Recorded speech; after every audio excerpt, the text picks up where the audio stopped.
Hello, welcome back to The Grey Cricketer, brought to you by ACCO, India's leading digital insurance company. My name is Ian Higgins. He over there is Sam Perry. Pez, good morning to you, sir. And to you. New Zealand bowled out for 249. India 2 for 64, or 64 for 2, and they lead by 32 runs. But Pez, you don't need to know that. What I do need to know is how you would explain it in grade terms. Fuck these blokes. Let's just bat for the draw. And I want to lean to the first thing on that motif, Pezzy lad, if I may. Yes. In my three things today, What's first? Shami finds his length and his towel, which is a broader theme for the first hour specifically of play. That first session was brilliant, but the first hour, that was test match cricket. Now, Shami goes for 4 for 76, cleans up BJ Watling. Probably talk about that as a whole, but that first hour was cricket. Mate. That was test match cricket. I would go as far to say first session, like both hours. It was pure gripping test cricket. Like you can tell a great game by how hard it is to break a team open on either side. Nobody in this game, especially in that first session, was giving anything away. Like the quality of the cricket, the fight from both sides in response to opposition momentum, well, quite frankly, makes this romantic heart swell, and every other format next to it can get into the bin. This was a cut scene from Love Actually. Mate, it was. Rightfully so. Like Kane this storyline Williamson wouldn't make any sense. and Taylor, to a lesser extent, but like Kane Williamson against Bumrah, Ishant, and Shami especially, you know, that was a guy like defending his like off-stump castle from some medieval fucking knights. Yeah. And it was quality warfare. Yeah. Quality, like on both fronts. The commentators, I thought, just pushed the barrow on pitching it up a bit too much. Like watching it really closely, like immersing in it, the lengths were good. Yeah. I mean, that was high quality gear. Yeah. And the defense from Williamson, does a technique make you feel safer? Like, are you back into the womb? Because I was. Yeah. Oh, it's because warm. I was. It's warm. It's wet. I called in there. my mum. Mum, look at the TV. Look at this forward This is defense. as close as I felt to the womb, Mum. She's like, I'm a night duty nurse. Please leave me alone. I have patients to deal with. Yeah, but the front foot press. The late block, Mummy. You know, sometimes I like to think about what players think about Pez. Yes. And if they heard like, if the New Zealand batsmen were hearing complaints about the Indian bowlers' lengths, they'd be like, oh, I reckon they bowl pretty well, guys. Yeah. I reckon they was bowl good pretty bowling. well. What was it? Kane hit he scored 3 runs in the first session, and First hour, yeah. first something hour like maybe he faced like 70 odd balls. Yeah. That's one of the best batsmen in the world. Mate.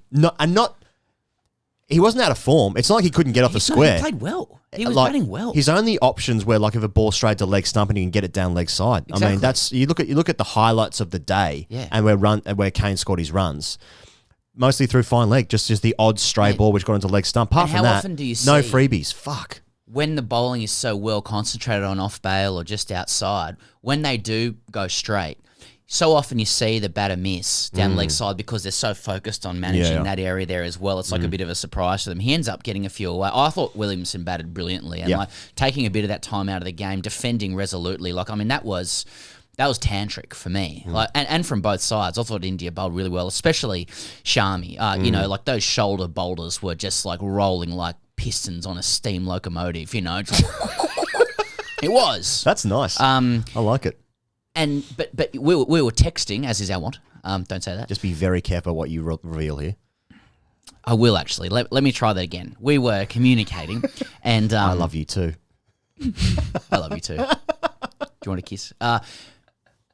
Obviously, as New Zealand were defending resolutely, they were also going nowhere, and you could hear the drums beating harder through the TV. You could hear the whistles grow. You could feel the fever rising. Kohli starting to get the crowd going as well. The noose tightening around New Zealand, and then bang, bang, bang. 3 wickets before lunch. Yeah. What a game. That session was hot for me. Do you want to talk about BJ Watling's dismissal? Because it's a seed, but it's hit middle stump. Yeah. And he's played inside it. It's hit off bail, but it's hit the middle stump side of off bail. If you're getting bowled there and you're playing straight, you're not covering. Yeah. Like, so Shami, to be fair, he's bowled from wide of the crease, and it has straightened. Yeah, nipped. Yeah, It's nipped, but Yeah. it's not Ryan Harris nippage. no. You know what I mean? But it's another one where I feel like Too much of the stump was exposed. BJ Watling's, he'll be looking at that, be like, yeah, now's the right time to retire because my eyes have gone. But didn't Simon Dill say as Shami was running in, and this is BJ Watling's last test match? It might be his last innings. Yeah, fucking hell, what a way to go. So I don't know. I mean, BJ Watling's a fine player. He is. And he's a gritty player as well, as was mentioned many times. So he's dug New Zealand out a lot in the last few years of his career here. Perfect situation for him. He gets bowled middle stump. I'm going to say pretty good ball. Both can be true. Yeah. Both can be true. I reckon it'd be like straight-ish. It's not often a test straight-ish. match batter misses the ball like that, especially when it's on middle-ish stump. Yeah, doesn't often happen. You don't get bowled there. No, you don't. In the stumps and be happy. Do you want to talk about... now, I thought like Ross Taylor showed a lot more intent to score, but I think he proved how hard it was to score. He ended up getting caught by Shubman Gill at sort of mid-off. Short cover. Yeah. And Coley moved him there. A couple of good captaincy decisions from Coley. But I thought even that, that's a foolish ball, and that almost spliced Taylor, I thought. It was quite poppy a little bit on the length. There was still a nice pace to it, but I thought he got like inconsistent bounce. We saw Shubman Gill get hit in the face in the first innings. Kane got hit in the first hour a few times around sort of the ribs. I thought that was just real reward for Indian pressure. He went looking for a drive that wasn't quite there. Probably, but he was also trying to score, and it just goes to show. Which is what happens when you go an hour and a half without any runs. So they sort of earned it. But by strangling them. And it was very... I'm saying it was a very third grade dismissal, but that's normally how wickets come in. There's something about this game for me that is all encompassing about the best, darkest parts of cricket. There's no one at the ground. It's all about the strangle. There's 5-4 fields where you're attacking the stumps. There's nothing sort of 2021 extravagant about the game. It's all of the difficult parts of the game coming together, which I'm personally finding very enthralling and not that comedic at all. Apart from the fact that Shami's got a towel around him before lunch and wants to have a tub. That is funny. That was hilarious. Yeah, there was sort of you versus the guy she tells you not to worry about between that and Faf du Plessis in Durban coming out. There was sort of a real vibe to that. Shami was just like he's a married man with a couple of kids just coming out, just having a nice relaxing bath on a vacation. I suppose it's a way Faf du Plessis at a soiree, he's at a gangbang. He is, yeah. You would know that. You would know what that looks like. I mean, I suppose Kane's concentration could not be shaken. But if you go and see Mo Shami with a towel around his chest in the way that a woman might sort of protect themselves, that might just knock you off your equilibrium a little bit there. And it did. I thought heading after lunch as well, he goes where New Zealand basically battened down the hatches in the first session, but they did give away a few wickets. Obviously, New Zealand came out and went like, "Oh, look, let's do the India thing. Let's have someone obdurate at one end, and then other guys scoring runs," which was a great tactical move as well. Just again to show the arm wrestle nature of this game. I thought the only way that New Zealand could lose the game from there really was to get rolled in that first hour. And look like they might. And I think 3 results are still possible, though India do seem behind the game. Anyway, let's move into the second tier. Yeah. Tim Southey enters the chat. He did. Now, I thought he was probably the New Zealand's probably weakest performer in the first innings, bowling. I thought... Took a back seat, didn't he? It might come to pass when we look back on this in a week and a half's time when this game actually finally finishes, that New Zealand could have won the game had they really bowled well on the first day the match was played, day 2. They sort of... I thought they struggled really early, and they could have bowled India out there for 100, 120, I thought, in that first day, potentially. But they struggled with the new ball. Anyway, the point is, Tim Southey's come back with a bang here. Scored some late order runs, which might be, real value in this game. We've seen some lower order runs so far in this game, just teeing off basically as well. Might be the way to go for these lower order sticks. Colin actually came in as well, did a similar thing, or tried to anyway. And Jamo. And then Southey just swinging him, and he's trapped Shubman, close personal friend, and Rohit on the pads. The big boys are starting to stand up now in this game. Heading into the last day, big the older fellas. Like I'm so glad that Kane Williamson has made an impression on this match. Me too. That's a really, really significant innings that will have more context, I think, at the end of the game. And then Southey as well. I mean, Southey was princely against England in that first game. Had a rest, took a back seat in the first innings, a catch or two that was nice. And then now he's coming to the fore as well. Big boys standing up going into the last days. A couple of big boy battles coming up. And that dismissal of Rohit Sharma, that was both out via the DRS, and in grade cricket terms, that's fucking out. And fucking out. Yeah. Like unlucky in the sense that, it's just umpire's call clipped off but stump. it's out. It's fucking out. It's out. Michael Goff just brings the finger around as well. He's good, isn't he? Yeah, I like the way he does it. As they say down here, I like the way he goes about it. Southie bumping coach as well. Yeah, littered him. I thought the row hit one might have just tipped like that. That could have triggered a bit of a collapse, but then Pujara and Kohli sorted the day really well. Mate, how it goes to I don't know if this says more about Test cricket in other games. Like, it feels like when you split a team open, and I'll have no data to back this up. It's just feeling, just gut, just George W. Bush stuff. Let's go When you with split a team open, they can just fall over. But every time in this game, I mean, we thought there'd been India surge. They got a mini one. Yep. But New Zealand sort of brought it back, and the same goes again. You thought Southie might have been able to go through them. India brings it back again. Yeah. It's just good cricket. We're heading into the third thing here where 3 results are still possible. And I think after yesterday's day's play, these are the 2 best teams in the world. They are good. Yeah. They are Fair play. They are the best 2 teams in the world. And that's a hard thing for me to say. It's taken me 5 days to come to that conclusion where both teams have had a stick. But I know, I'm starting to feel this respect for New Zealand. Yeah. It's giving well, me until Australia play that one-day series against West Indies, and I'll say, oh, no, we're actually the best actually, team. Yeah, this actually doesn't count at all. Salty Australians, I know. Oh, he's deaf. Don't forget, we've got Jamison v. Coach tomorrow as well. Yeah, of course. Yeah, so just 2 really good teams. There's a little bit of fear in the air as well. I think both teams realise that it's going to be really hard to win the game, but there's definitely some fear here of like, do not lose this game. And I think that's a little bit how the teams have approached it when batting, I feel like anyway.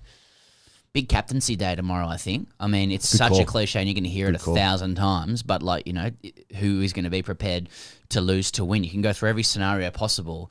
I think New Zealand have played the better cricket slightly all the way through, but like you and I and all Australians are damaged people after the Gabba. And if you're just going one shootout one day, who has the weapons to create something with a few drums banging, the fever rising, like I'm not ruling India out at all. A lot of people are. It's going to come down again to that first hour. Both sides will want to make sure they're in the game after the first hour. So I imagine that will gravitate itself towards more caution from both sides. Let's see if we can set it up. But as the match goes on, if both teams are still in it, I still just feel like through my damage, India do have weapons to make something happen. You bring in Rishabh Pant next if they don't lose a wicket, for example. But, every time you think they're about to steamroll New Zealand, you see this resoluteness and also a little bit of skill that makes you think, well, you have to take notice of that as well. I mean, I'd love to see India play a shot in this, and I feel like Kohli's a gambler. He will play a shot. But yeah, who will blink first, I guess. Mate, this game has been it's in some ways it's devastating that the weather has affected every day's play, bad light, rain, whatever. But in the same capacity, going to the last day of the World Test Championship final after 2 years of competition and 3 results are possible, anything can happen in the sense that how often do you see a collapse? Like, teams bowl out for a session. It's happened to Australia heaps, and they are the best team in the world, obviously, as we know. Yes, indeed. So if it happened to us, yeah. turn to Winston into a grumpy Churchill. Dog for a second. In your kennel there. We'll fight them on the beaches. On Bondi, that is. But it's but like, imagine like New Zealand needing to chase like 130 in the final session with like 8 wickets in hand, 7 wickets in hand, something. Fuck, that's a game.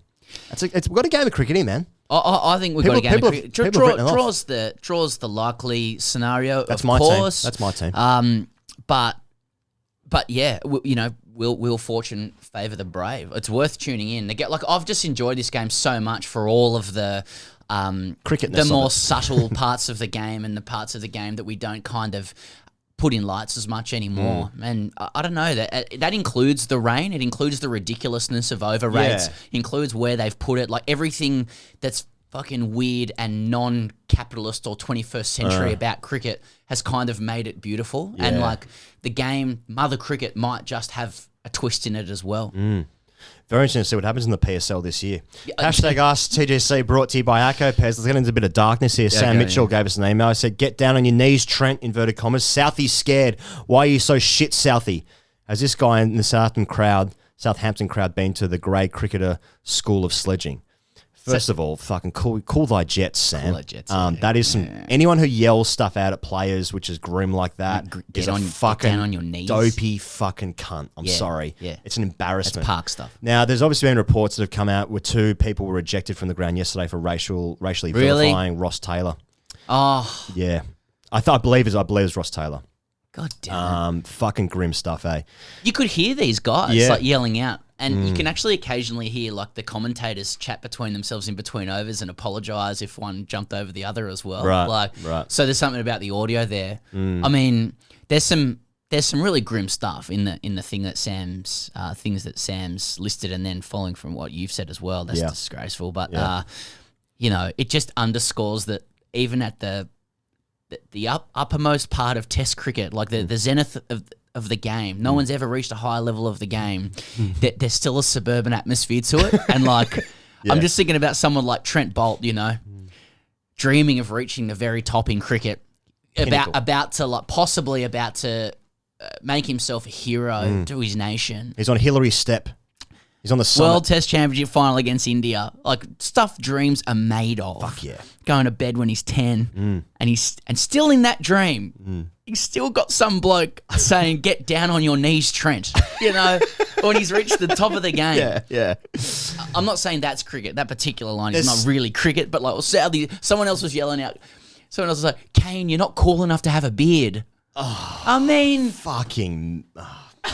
you just can't escape the grimness of cricket sometimes. There's something about this ground in particular. Every ground... Now, I've been to the... what is it called now? The Hampshire Bowl. I don't know. That ground in Southampton, I've been there, and it was fucking cold then. Every game I've watched there, it's grim and windy. You can see cars in the car park. As you say, guys are reaching the absolute pinnacle of the sport, Test cricket. And there's still this feeling of like a guy might drive past yelling out, "How's that?" Is that, yeah. There's something... That's good, is it? Yeah. I mean, that's funny. Yeah. It's funny in its irony, I suppose. It's just like you can try all you like, but you can never stop cricket being a fucking game of great shithousery. Yeah. And weird people. Yeah. And that's the grade cricketer. Let's wrap up there, Pez. Okay. Let's wrap up there. We're back tomorrow, obviously. And obviously the main podcast is also coming out tomorrow. I thought we'd wait until Maharaj finishes his hat-trick over in the West Indies before we get to the show up. But that will also be coming out tomorrow, as well as day 6, the final day of this World Test Championship final and the competition as a whole. Maybe forever, especially if New Zealand win. See you guys tomorrow.